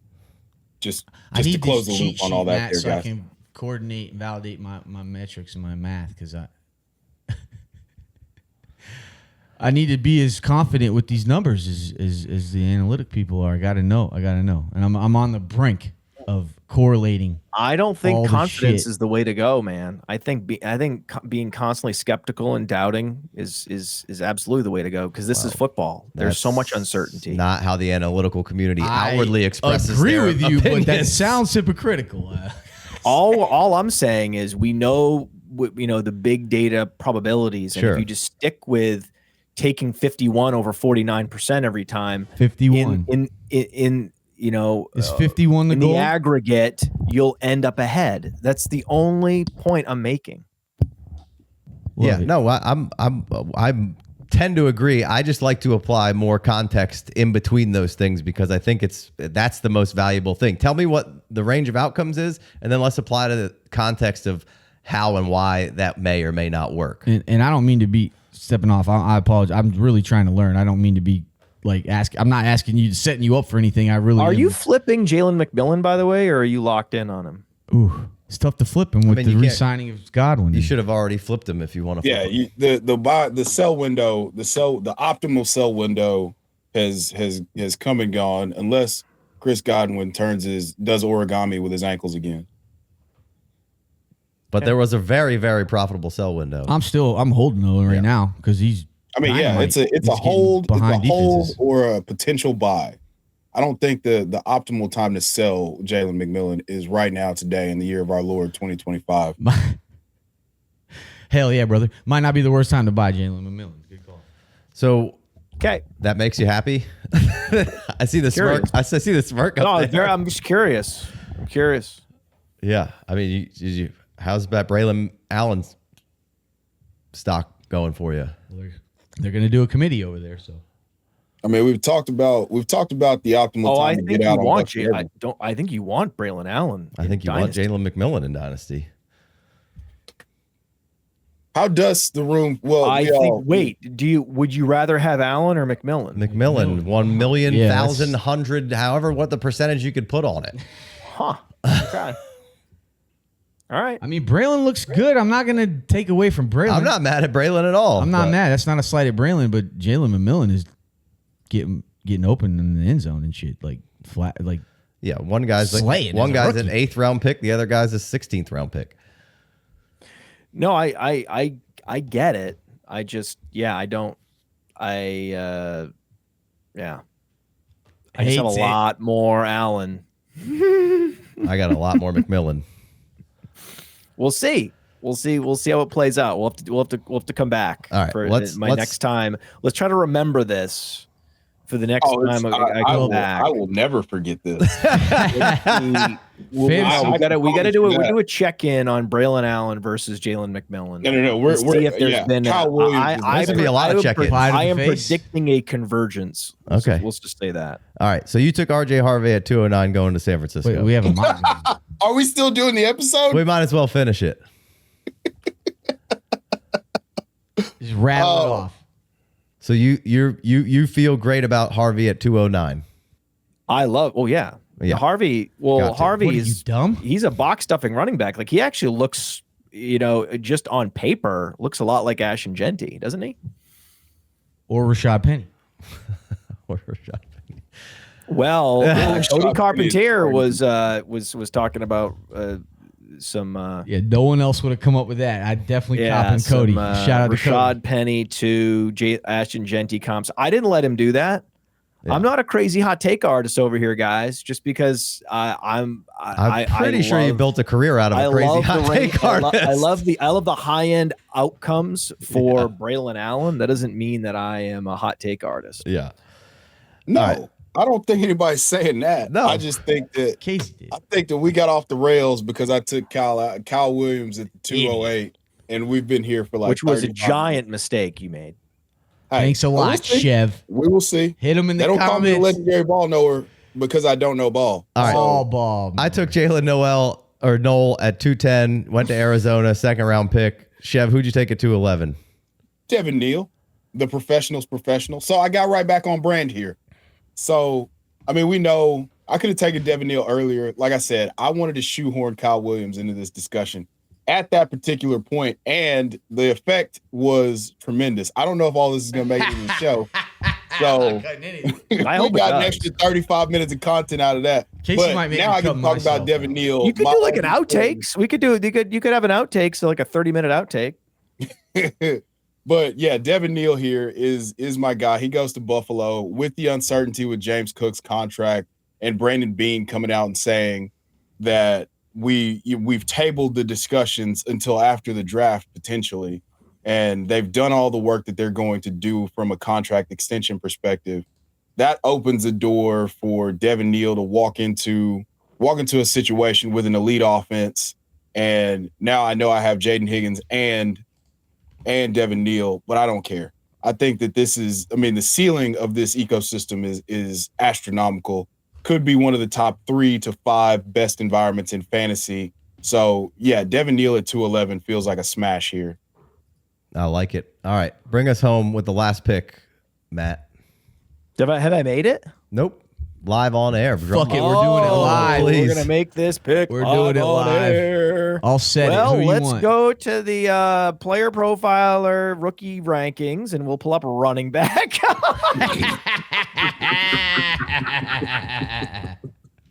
Of course. No, I should check tight end. No one took Arroyo? Nope. Oh, I'm gonna go Arroyo. How Easy. dare you? After all that. Bingo bongo. Well, I didn't know about Arroyo to the Eagles. Come on now. I'm not taking some fringe receiver. We're going Arroyo, baby. You can't be taking tight ends late, can you? So I'm happy, dude. I'm happy to hog the tight ends and tight end premium in the second round. The elite tight ends. Give me. Of course. So no thought for Milrow there going in the second round to Pittsburgh? No, not with Arroyo. Not with Arroyo. Tight end premium, third round, man. sorry. Talk about guys that will retain their value. Yeah. Tight end premium, early draft picks with some sex appeal, like Arroyo and Loveland. Ooh, Loveland. Ooh, sex appeal. Ooh. Yeah, I think Arroyo is a steal here at the end of the second round here in tight end premium. I feel like I had a pretty good draft. Nailed it. Nailed it. Just using my my rudimentary numbers based systems. Let me get that cheat sheet, Matt. And also not knowing where guys were landing until Arroyo. Arroyo, I did know was going to the Eagles. Yeah. Once we. We had the spreadsheet. No, I know. I didn't. Listen. Settle down, Chev. You don't gotta call my man out. He's got a plumber on his way to the house right now. Look, Matt's not checking emails all day. I was just trying to survive out here. Yeah, I think I did a pretty good. I think I did a pretty good job. We had a pretty good mock draft here. I'm really happy with it. Everybody did great. Crushed fun. Chev, final thoughts. What do you got? No, this was a lot of fun. I'm glad that I got to light the world on fire. I'll be waiting in the comments for everybody hating on Kyle Williams. So that's fantastic. And getting Devin Neal now as a 4th round running back going to Buffalo, I couldn't be happier. So yeah, for this mock draft, obviously we'll give you guys the link to all of where this actual mock draft. You have to have ESPN Plus, so if you don't, too bad. So sad. But yeah, this was a lot of fun. I'm hoping that this steams up some Kyle Williams hype. I know everybody hates wide receivers, day 3 wide receivers, but I mean, go watch the guy play football. Matt, anything you want to throw in here at the end? Yeah, so the other guys I was considering Milrow and Tootin there, just so you know. Tootin. All right. Yeah. Oh yeah. Next best available running back for sure. One of the other reasons you could go either Milrow or Arroyo there is that there are just an insane preponderance of running backs available in round 3 and 4. The rounds we didn't get to, they would have been just absolutely stockpiled with running backs. And that would have been a fun thing. A lot of green boxes. Just all those empty boxes. A lot of those would have been green. You can come back and make sure you lock into the next episode because me and Chev are going to hammer out that 3rd round for you with these landing spots. Wide receivers, we can't leave our late round drafts without. No love for Cam Scatterbo? Going to Pittsburgh? I almost did it. And the episode would have been less entertaining and a lot shorter if I did it instead of Kyle Williams. But we got dynasty processes. We got it fleshed out in long form for everybody. So I will be the sacrificial lamb that brought that upon. But we got to learn a bunch of good shit today. So I think that this type of discussion is healthy so that people can understand processes and not necessarily being married to something. If you have belief in a player, that's fine. I mean, this is fake football played on spreadsheets, but you should have a process, but you should also remain fluid. Well, actually, now that I'm looking at it, I'm looking at the best available player. You know what? If you say it's a receiver, we're leaving. You know what? I have to say, after all that, don't you dare! Don't you dare! After all that, I don't think I would. I don't think I would go Tootin. I think we found the friction point. We found the friction point where I would go receiver, and that would be if I was facing a decision of Tootin versus Jalen Noel, I'd go Jalen Noel. I already took Jalen Noel. I thought we were gonna get some. He was already gone. God damn it! When'd you take him? 210. 2 picks ago. Oh, we didn't talk about it. Well, we were trying. We. Oh, we never talked about it. He said then Noel, I know. Then I think Noel. of the same because I have them. I have them adjacent anyway. Then I would have gone Aomanor. All right.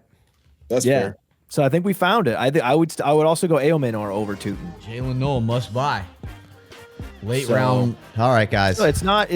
Again, this is not a hard and fast rule that you can't deviate from. It's just a general. What the fuck? Hold on a second. No, don't say that. It's just a general principle. From this show. You know, hard and fast rule. But Come on now, there's man. no hard and fast. I know everyone's looking for the hard and fast rule. Sorry. All right, we'll catch you next time. Sorry. Peace. That was incredible. All right.